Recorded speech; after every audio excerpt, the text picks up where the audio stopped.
Hey, all. Welcome to Now We're Talking with Doug Pagitt. Had a great conversation this afternoon with David Moore. David is a pastor of a couple of churches in Southern California. He's going to tell you about that. He wrote a book called Making America Great Again, Fairy Tale Horror Story, Dream Come True, a challenge to the Christian community. David's book is a bit of a memoir. He's African American and pastors churches in the evangelical traditions and is a wonderful thinker. I asked him at one point in the interview what category he would put himself in, what title he uses for himself, what he calls himself, because it's one of the sections in the book called "So What Do I Call Myself?" And his answer is fantastic. His answer is, "I'm part of it all. That's what I call myself." It's a real oneness kind of way of approaching the world, which I really like. I think you're also going to like it, and you're going to enjoy it. The book is called Making America Great Again, Fairy Tale Horror Story, Dream Come True. It's actually not about Donald Trump. It's about the condition we find ourselves in the United States, much more than it is any political rant. So you get enough of that on Untrumped. And I hope you listen to that podcast, one of my other podcasts, Untrumped. You might enjoy that. All this comes to you because people are kind and supportive, and I'd love for you to be one of those. Head over to my Patreon site, would you, and become one of the patrons of the Doug Pagitt podcast and live streams. You can find it at dougpagitt.com, or if you're already on Patreon, give a look for it over there at that spot. So here it is, my conversation with David Moore about his book, Making America Great Again. Enjoy.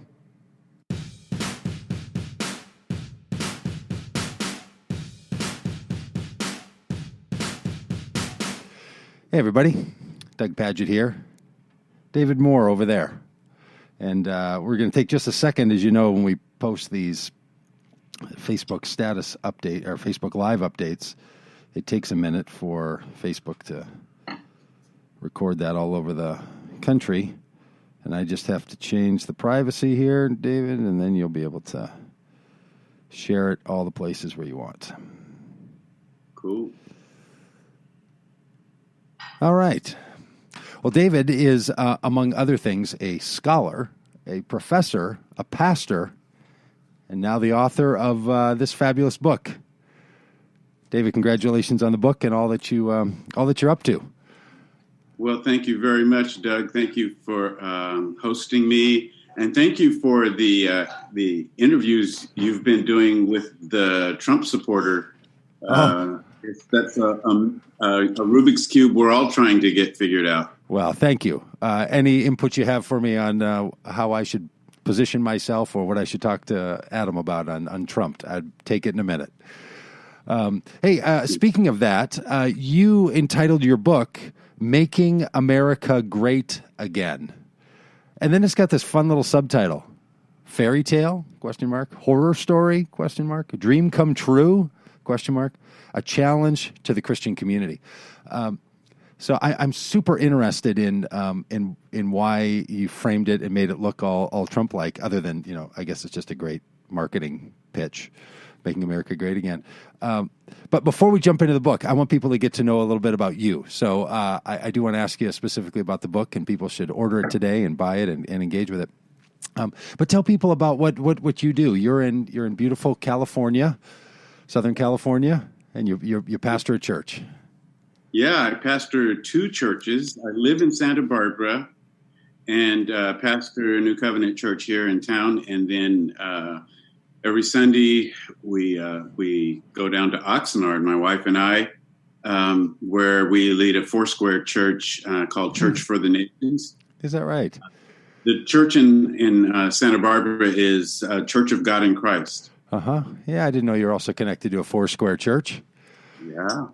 Yeah. Now, there's a couple of things that strike me about that. One is you don't look like your typical Santa Barbara resident and the kind of people that some of us imagine that are in Santa Barbara. What's the makeup of the church like? Is it an African-American church? Is it a mixed culture church? White? Well, it's always changing, but Santa Barbara does not have very many African Americans. In fact, it's about 1% of the population. So our church pretty much reflects that to a great extent. So for a lot of people, you are the one black friend that they have in Santa Barbara that they hang out with. How did you end up there? I know you talk about this in the book. It's part of your story that you write about in the book, but I think it's really intriguing and interesting how your life ended up with you pastoring.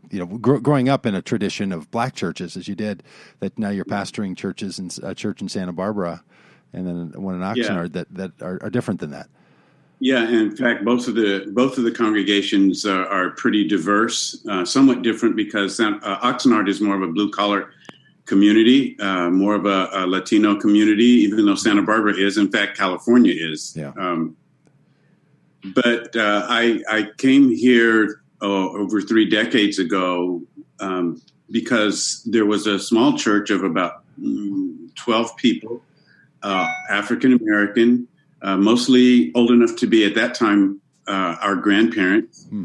And there was a little bit larger percentage of African Americans in Santa Barbara a couple of generations ago. They provided service. They were the porters and the busboys and the housekeepers, things like that in this city, the gardeners. But that's something that's been that's being fulfilled by the Latino community mostly these days. Yeah, and that's a big part of your story, the awakenings that you write about in Making America Great Again. You talk about your own spiritual development and kind of waking up to the issues that are so prevalent in our society and but are sometimes hidden in our religious narratives. Yeah. Well, living here, I became part of the white evangelical community. If I was going to be a part of the church community, that was almost a given. Yeah. But there were certain cultural elements that were quite different from my black church upbringing. And I started to buy into a lot of those ideas and then started raising questions about those things that I had adopted. Yeah. You tell this, you have a great line. In fact, I pulled it out in here. You write, I think I could have been a successful white evangelical. I read the right books, committed to memory all the verbiage, attended the right events, and kept the right company. I could have done well, but for those damned questions. And yeah, they just weren't going to let you go.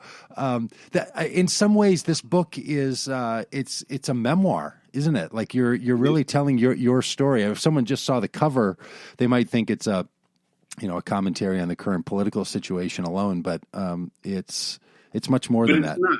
Yeah, it's not that. It's to get the attention of the first of all the evangelical community. And then I say it this way, I'm not trying to start an argument with people. I'm trying to start an argument within people. Well, how do you mean? What's the difference? I instead of me arguing with people, I want to raise some thoughts, some consciousness, so that people will argue with themselves, as I have done. I see. For many years. I see. You mean you want to start that argument within a person, the thing that starts to stir up in them and doesn't leave them alone at night. Right. Yeah. Yeah. What the book is biographical. Each of the chapters have the sense of I am this. I am that. You're trying to arc your story to help people who are in a Christian community of some kind to see themselves differently in the world. At least those are my words around what I think the book is doing. What is that predicament that you see us in as people in the world that we find ourselves in right now?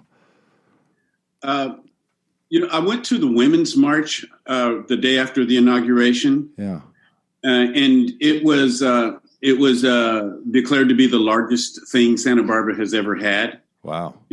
Beyond concerts, whatever has happened here. There were 7,500 people there in a city of 84,000. So pretty big event. Yeah. And I got a chance to speak, and I asked everybody to look around, and I said, "You don't see many people of color here." And I said, the reason is because these are thoughts and concepts and fears that we've been trying to tell you about our whole life. Yeah. And so for us to see this abrupt outrage among whites and white women, in particular, it's not as attractive to us. Wow. I have heard that. I've heard that a number of times, and I've got to tell you, the first few times I heard it, in different versions of it, of people in Black communities expressing, "Hey, look, this isn't news for us. Welcome to Tuesday."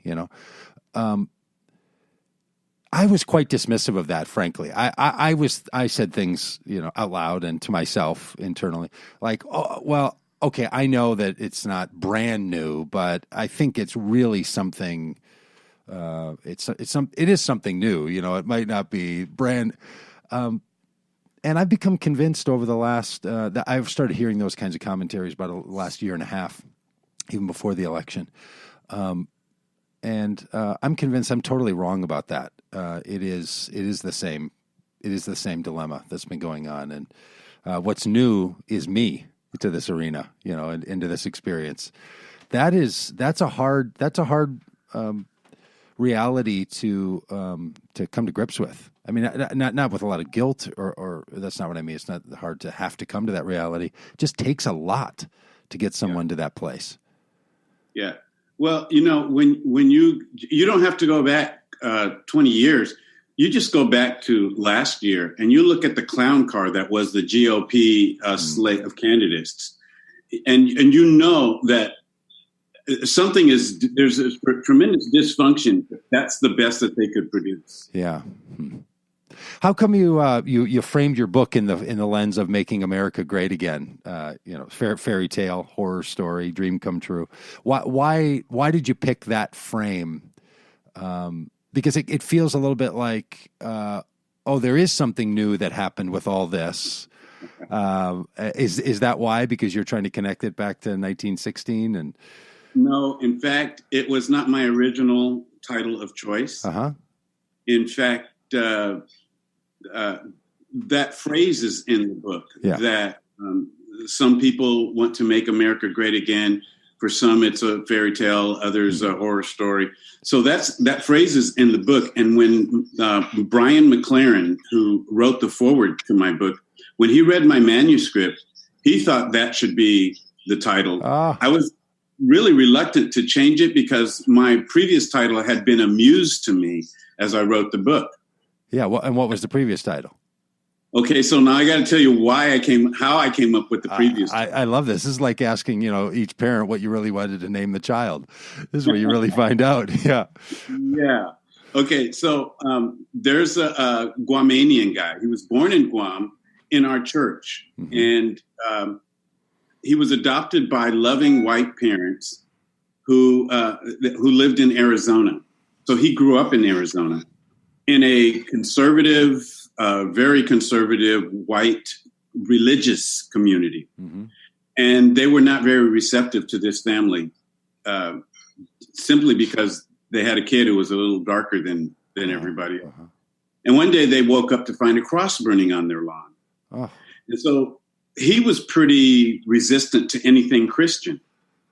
And so one day, he and I were having coffee. He asked me, he said, I never saw myself as being one of those people who go to church all the time, because he was actually doing the video at our church. And he said, I guess I needed to find a place where God's not an asshole.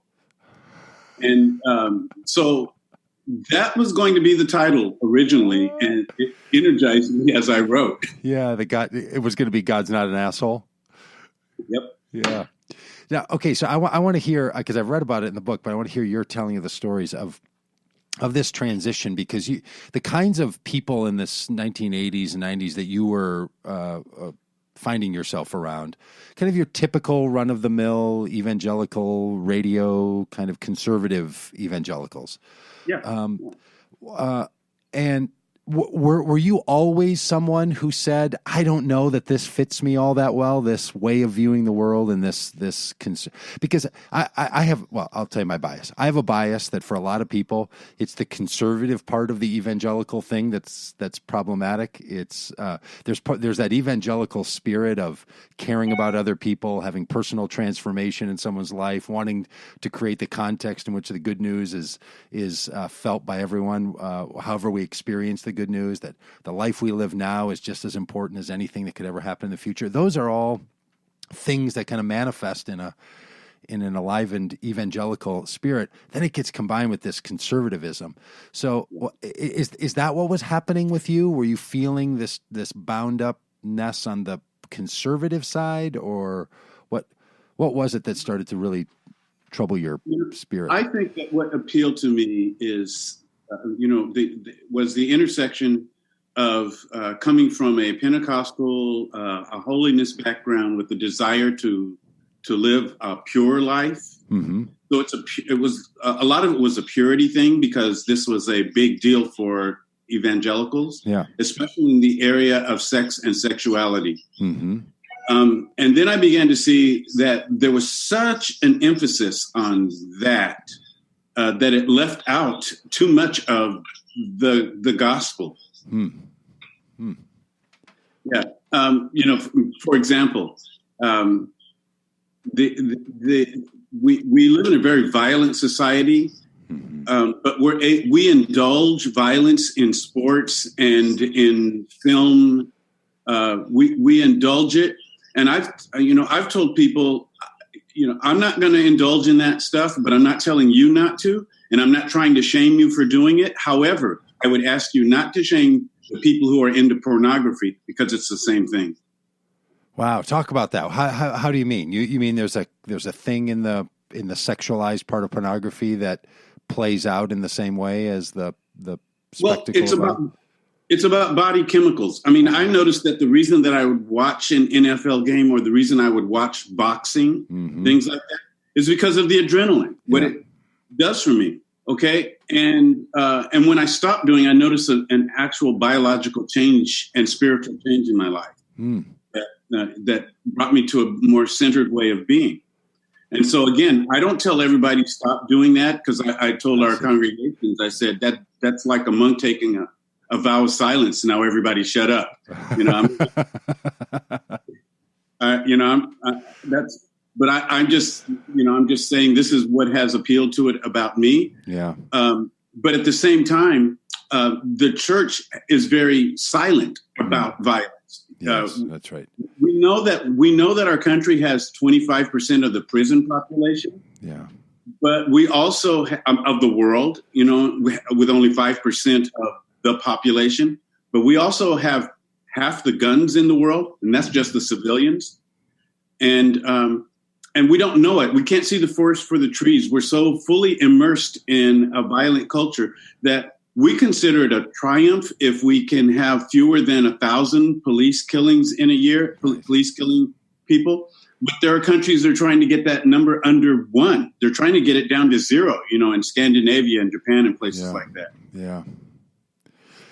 But I will hasten to say, this is not strictly a police problem. This, I wouldn't want to be a policeman unarmed in our society. The problem, it's to say that the police are the problem, is like asking your podiatrist to treat your skin disease, or your gynecologist to set your bones, or Yeah. Boy, I have a lot of thoughts about that. I'd love to. We need to talk more, because I'm with you. I just think there's so many. Like, there's a whole culture around policing that is about fear and violence. And so if there's anything true that guns don't kill people on their own, people have to be engaged in that. Yeah, the problem isn't that the police should be unarmed. The problem is the police need to have a different perspective about the people they're engaging with. Yeah. Seems to me, right? Yeah. That killing someone, shooting someone is not should not be the go-to. And it didn't used to be. Well, it doesn't ultimately solve anything. No. It may solve something in the short run, but ultimately it continues to contribute to a culture of violence. Yeah. Now, this book itself is a challenge to the Christian community. Well, how do you say what that challenge is? What what are you challenging a Christian community in this age that we find ourselves, in late fall 2017? What is that Christian challenge? What was the challenge to that Christian community? Well, because I've been a part of this community for so long, not just locally, but just part of the whole culture. Yeah. I have compassion. So my critique is not one who is at a distance from all of them. I'm not lobbing bombs over the fence and that kind of thing. I'm trying to engage, but I'm being very, very frontal about it. Yeah. Where are those front edges of that engagement? What's your sense of the places where that engagement needs to happen most directly? There's a term that I use frequently in the book is the supremacy of the Christian West. Mm-hmm. Mm-hmm. That we have blinders on as far as the planet is concerned. We don't understand, and we use language that's inflammatory with regard to other parts of the world. Yeah. And we lack a curiosity. The Christian community, I'm not talking about Americans, I'm talking about the American Christian community. The Christian West supremacy pretty much sees itself as being the model for being on the planet. Yeah. Yeah. What are your thoughts about what we can do about that? I agree so much with that critique, and I found myself paralyzed sometimes trying to wonder, if this is the only culture that people have grown up in, it's the only one they know. How does anybody get outside of that culture that they know so well and that they've embedded their Christian imagination into? How do they free those two from one another if what they have is primarily only access to the culture that they were raised in? Well, I think it may begin with the people who are on the fence, or if not on the fence, trying to maintain a demeanor of courtesy, of making sure they don't offend anybody. I think that we have reduced our culture war to something where, there are some people who think they're right and then there are other people who think they're right. Yes. And it's not really reducible to that. It comes down to there are some things that are wrong and there are some things that are right. Yeah. And we have to pick. So you're saying that the way to get someone out of their cultural norm that they find themselves in is for someone else to come and shake that up a bit. Yeah, it has to be with conviction, passion, and determination. In the same way that, one of my models is the freedom movement of the 50s and 60s in this country. And there had to be tremendous determination. They had songs like "Ain't Gonna Let Nobody Turn Me Around," or I Shall Not Be Moved," or "We Shall Overcome." Yeah. Most African Americans did not participate in the marches. They'd rather listen to it on the radio and watch it on TV. And what I'm saying is that with the current culture conflict that we're in now, we need people to stop being spectators. Yeah. And they need to get into it. They need to become activists. Yeah. So for knowing the evangelical community so well, and this just odd fear of being overly activist about, I don't know, like earthly things, and so willing to be activist about, well, maybe some select earthly things, but sort of another life, afterlife kind of thing. What have you found motivates or helps someone to start to be more bold or to be more loud or to be more out, that you think people could share with each other? Like what helps them come out a little bit more? Bold and out. Okay. What causes a person to become bolder and more forward is another person who is bolder and forward, who does it with grace and with dignity. Nice. Yeah. Because it feels like something's brewing. To me, it feels that way anyway. Maybe that's just hopeful, reshaping. But I really do feel that there's something stirring in the conscience of our country where more people are feeling more comfortable to be out with their demands on society. One of the things that I fear is that a lot of people who have a Jesus-oriented or a progressive evangelical kind of sensibility to them, that there's still so much fear about sounding like that old story or sounding like that bad version that they have wanted to get rid of, that their faith orientation, their faith conversation, their faith narratives end up being left behind, so that when they're going to be out, nothing of their own personal life or faith or their sense of what a good news for all the planet and for everyone everywhere could possibly look like. Yeah. And I would say they have to fish or cut bait. This is not time to navel gaze. We are living in a very urgent moment, and lives are at stake. I mean, physical lives are at stake. Sometimes in the Christian world, we're really concerned about souls, right? But physical lives are important. And we're living in a time where it's important for people who are just meandering and talking and having conversations to be more intentional about waking up, about their own personal consciousness, and then waking up the rest of the community that's around them. Huh. You have a little line at the beginning of the book where you say something about, I'm not sure when I was awakened to these, or if I even knew if I was sleeping, or something like that. There's some line in there, right? Where like this recognition that sometimes people don't even know there's a thing to be awakened to, right? They're so unconscious, right? And we all are in some ways. The things we didn't even know were a thing all of a sudden find themselves in our lives. I sort of think about people who are diagnosed with a disease or with an illness or something, right? And they didn't know anything about that illness, and all of a sudden they are in all the way, right? That happens to people, that kind of awakening. For those who find themselves in that sort of wokeness, that are trying to, shake the slumber out of the people around them, that idea of doing it with dignity. Can you talk a little bit about that? How one does that work with passion and with forthrightness and with dignity? Like that's a real trick. Yeah, I think it can be discovered. It can be discovered within us. And that discovery will reveal to us our oneness, our essential oneness as a human family. And so if you're going to fight for anything, you're not going to, your conscience, a growing conscience will allow you to fight for inclusivity, for the deprived and the people who are hanging on by their fingernails and dying and desperate. Your conscience will support you in this.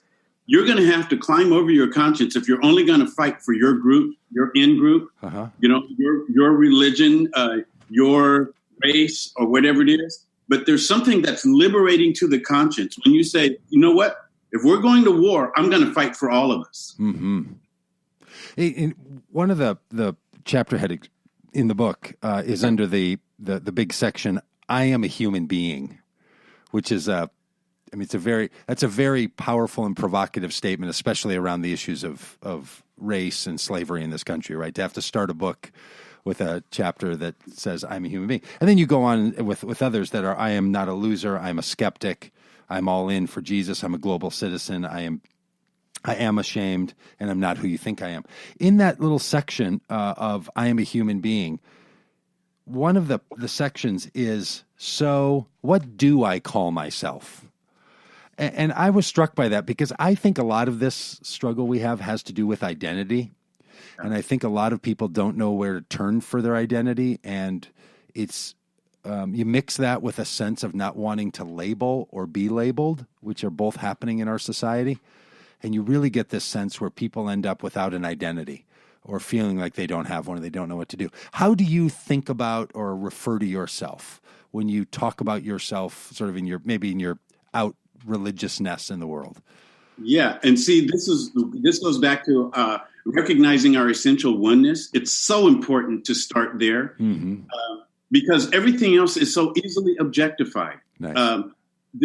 Even the word God is so objectified, and truth, a word like truth. If I say I'm seeking the truth, That's objective. Those words are as objectified as a woman at a Harvey Weinstein house party. Yeah. And so those terms don't really have the cachet that they would need in order to connect us. If we really want to be connected, if we want to be connected, I have to acknowledge that I am, if I'm going to accept the category, that I am you. Yes.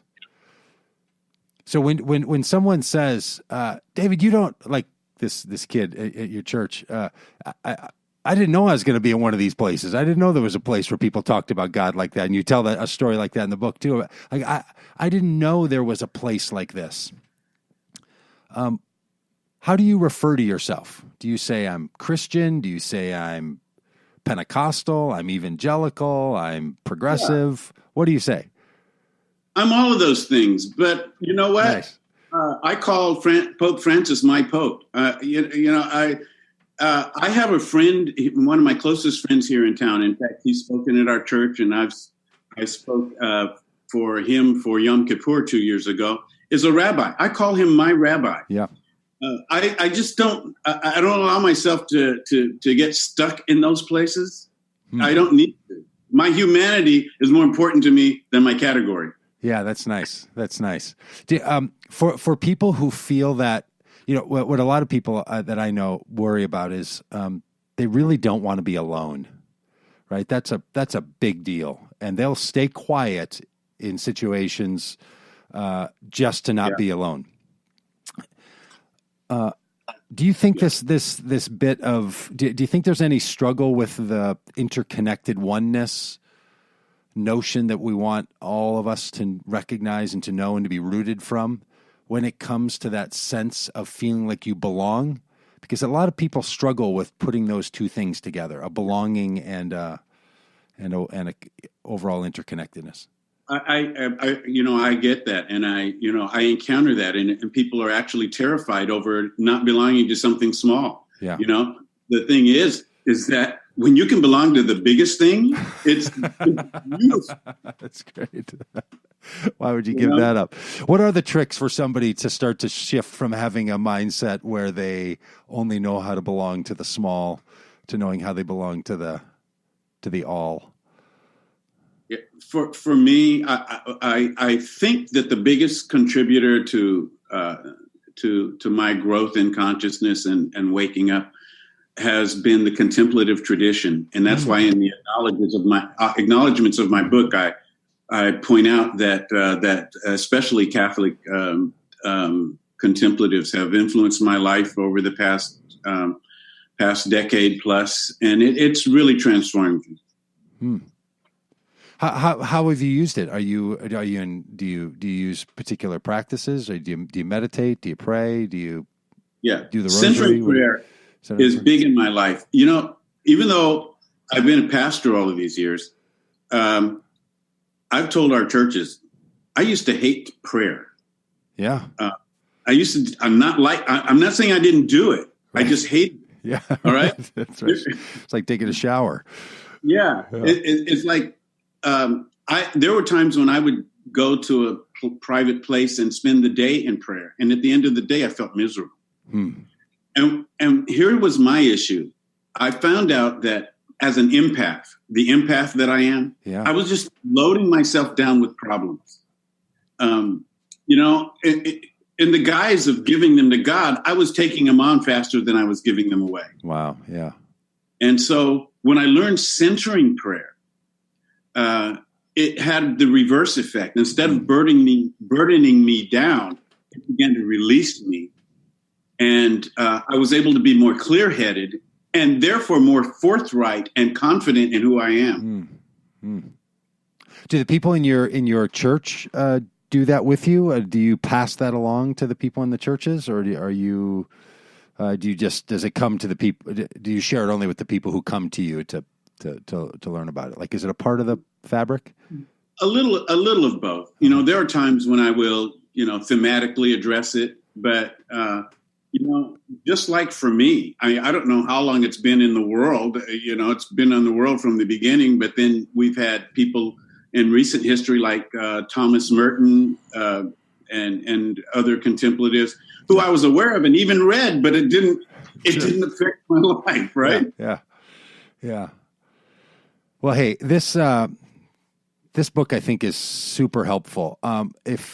If people want to find more about you in the other spaces and places in the world, how do they do that? If they're not, maybe they could drive to Oxnard, or maybe they can find their way over to Santa Barbara or something. But other than that, are you writing things? Are you podcasting? Do you have a live stream somewhere?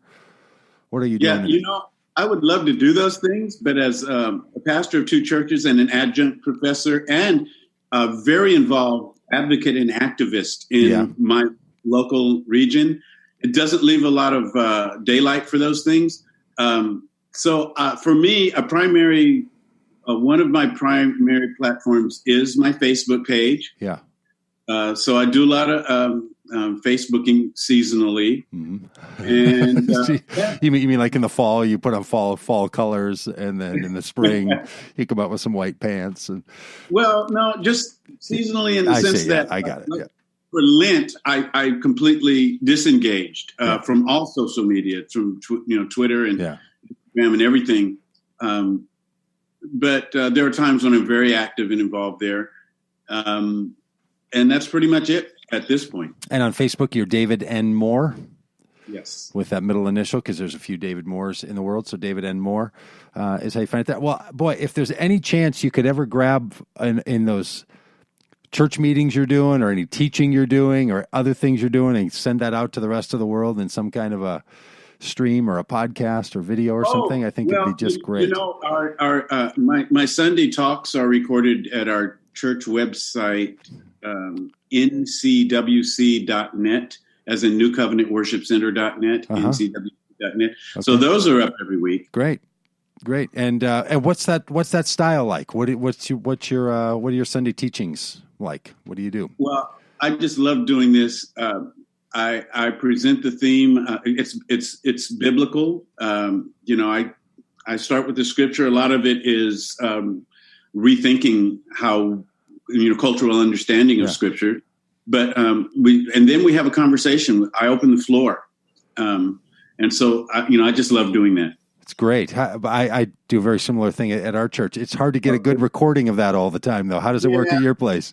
Is it okay? No, you don't get a good recording of that last part. Yeah. It's really something.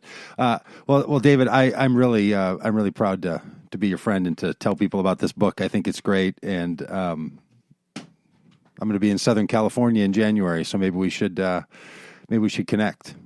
Oh, we have coffee shops. Hey, in fact, I'm helping to run a class for a Master's of Divinity degree that I've helped to manage, called the Open MDiv. So it's for students that are taking a master's degree, an MDiv, but also for people who just want to continue to learn at a high level. So it's a week-long learning thing. I would love to get you up for that. Yeah. To do something. It's going to be up in southern LA. Okay. So you'd come slumming up there, wouldn't you? Yeah, that's not that far. Make it work. It's a couple of hours. Yeah. Well, it's January 22nd through the 26th. That like week in there. Period. That week. All right. I have to say, Doug, you're good at what you do. Yeah, thanks. Say more about that. No, I'm just kidding. That's nice of you. Yeah. Well, hey, I really look forward to that, and that really makes me interested to connect you into that course and some other things we're doing out there. So, hey, congratulations. Thank you. All right. I'm going to stop the feed here for a second. So there it is. Hey, that was great. Yeah, it's fun. Yeah, I did a audio recording of it as well. So we'll have you can pass around that way, or that Facebook feed will be stay live, and I'll go on there and tag you in it, unless you tagged yourself already.